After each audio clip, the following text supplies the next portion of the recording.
है। ट्रैफिक की वजह से गोवंडी बैगनवाड़ी शिवाजी नगर में ट्रैफिक जाम हो जाता है। जिस तरह इन्होंने आपको तकालीफ दी है, अगर आप 15 तारीख को निकलकर बटन के निशान पर बटन दबाकर पोलिंग बूथ पर जाकर ट्रैफिक जाम कर देंगे तो इंशाअल्लाह ताला मजलिस यहाँ की मसाइल को हल करेगी। समाजवादी के कॉर्पोरेटर्स को आपने मौका दिया मगर उन्होंने कुछ नहीं किया। और जनाब अबू आसिम ये कहती है कि मजलिस अगर लीडरशिप को बनाने की बात करती है तो समाजवादी पार्टी के यहाँ के मुकामी एमएलए साहब बोलते हैं कि पाकिस्तान चले जाओ। सुनो अबू आसिम साहब, कान खोल कर सुन लो। जब तक अल्लाह सबुद्दीन ओवैसी को जिंदा रखेगा इंशाअल्लाह ताला ना पाकिस्तान जाएंगे ना भारत को कमजोर होने देंगे। और भारत को मजबूत बनाने के लिए भारत की सबसे मजलूम अगर कोई अक़लियत है तो मुसलमान है। किसी से नाइंसाफी की जाती है तो मुसलमान है। किसी के बच्चे स्कूल में नहीं पढ़ते तो मुसलमानों के बच्चे स्कूल में नहीं पढ़ते। किसी पर अगर हुकूमत के जुल्म का शिकार होना पड़ता है तो मुसलमान होता है। आप कान खोल कर सुन लो, मुसलमानों की सियासी लीडरशिप बनेगी इंशाअल्लाह ताला। ये संविधान मुझे इस बात की इजाजत देता है। अब अबू आसिम साहब और अखिलेश यादव जानते हैं कि जिस दिन मुस्लिम अक़लियत की सियासी लीडरशिप बनेगी इनकी दुकान खत्म हो जाएगी। तुम्हारी दुकान बंद करेंगे जो तुम खून चूसते हो हमारा और आवाम का कोई फायदा नहीं करते।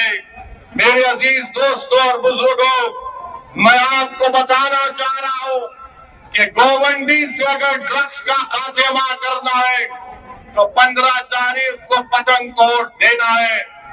अगर गोवंडी शिवाजी नगर मनकोट के घरों को बचाना है स्लम रीडेवलपमेंट के नाम पर तो पतंग के निशान पर आपको बटन दबाना पड़ेगा। मेरे अजीज दोस्तों और बुजुर्गों, मजलिस का पैगाम क्या है सुन लो। रुक जाओ, कुछ नहीं होने वाला है, कुछ नहीं होने वाला है। मजलिस का पैगाम क्या है? मजलिस का पैगाम इनफरादियत नहीं है, इंडिविजुअल नहीं है। मजलिस ये नहीं कहती कि एक शख्स को देखो, मजलिस कहती है इज्तिमाइयत को देखो, कलेक्टिव की बात, कलेक्टिव रिस्पांसिबिलिटी की बात मजलिस इत्तेहाद और मुस्लिमीन करती है। समाजवादी बोलती है एक शख्स को दो। मैं क्या चाहता हूं कि मजलिस के प्लेटफॉर्म पर एक नहीं बल्कि 100 की तादाद में आपके दुआ और वोटों से जमीनी सतह से आपका लीडर पैदा हो जाए। ये काम में आपको ताउन करना है मेरे भाई। लीडरशिप को बनाना है जो आपकी आवाज में बात करेगा, जो आपके तकालीफ और मसाइल को बयान करेगा। और फिर जनाब अबू आसिम साहब ने इसी जगह पर एक प्रोग्राम किया और कहा 30 साल बेमिसाल। कहा था 30 साल बेमिसाल कहा था। अब मेरा जवाब अबू आसिम साहब आपके लिए है कि 20 साल गोवंडी बेहाल। जुर्म की रात लंबी, गुर्बत, तंगी और कचरे के पहाड़, ये अबू आसिम का कमाल। 20-30 साल बेमिसाल। कभी भाई सुनिए, कभी चलकर फिरते भी आप, कभी आंख से देखते यहाँ की बदहाली को, कभी तुमने देवनार के जंपिंग ग्राउंड के बारे में बात की, कभी ड्रग्स के मसले पर तुमने देखा कि कैसे हल किया जाए। मैं जिम्मेदारी के साथ कह रहा हूं, मैं यहाँ पर बैठकर मजलिस के इन तमाम 8 उम्मीदवारों की तकारीर को सुन रहा था, मैं आपको जिम्मेदारी के साथ बता रहा हूं कि बहुत लंबे अरसे के बाद मैंने ऐसे काबिल उम्मीदवारों को देखा है। आपसे गुजारिश है, दरमंदाना अपील है कि आप इन 8 उम्मीदवारों को बटन के निशान पर बटन दबाकर इस विधानसभा राज के वार्ड की तरक्की के लिए आपको कामयाब और कामरान करना है। और आप जानते हैं मेरे भाई, ये देवेंद्र फडणवीस बार बार बोलते हैं ये ट्रिपल इंजन की सरकार है।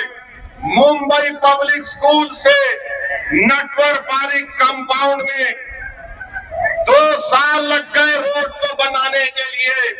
अरे फडणवीस साहब, ये कौन सा तुम्हारा ट्रिपल इंजन की सरकार है?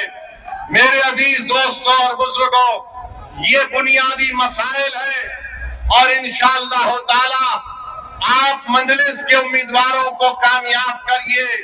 मुझे यकीन है कि इंशाअल्लाह ताला ये उम्मीदवार आपके काम करवाएंगे और हम इनके पीछे रहकर इनको पूरा इनके ऊपर नजर रखेंगे कि वो किस तरीके से काम कर रहे हैं या नहीं कर रहे। और जो लोग ये समझ रहे हैं कि 42,000 को अतीक को हासिल हुए, ये गलती से हासिल हो गए। अबू आसिम साहब, मैं आपको बता रहा हूं, हमसे थोड़ी कोताही हो गई। अगर असदुद्दीन ओवैसी रोडों पर चल जाता तो तुम हार जाते।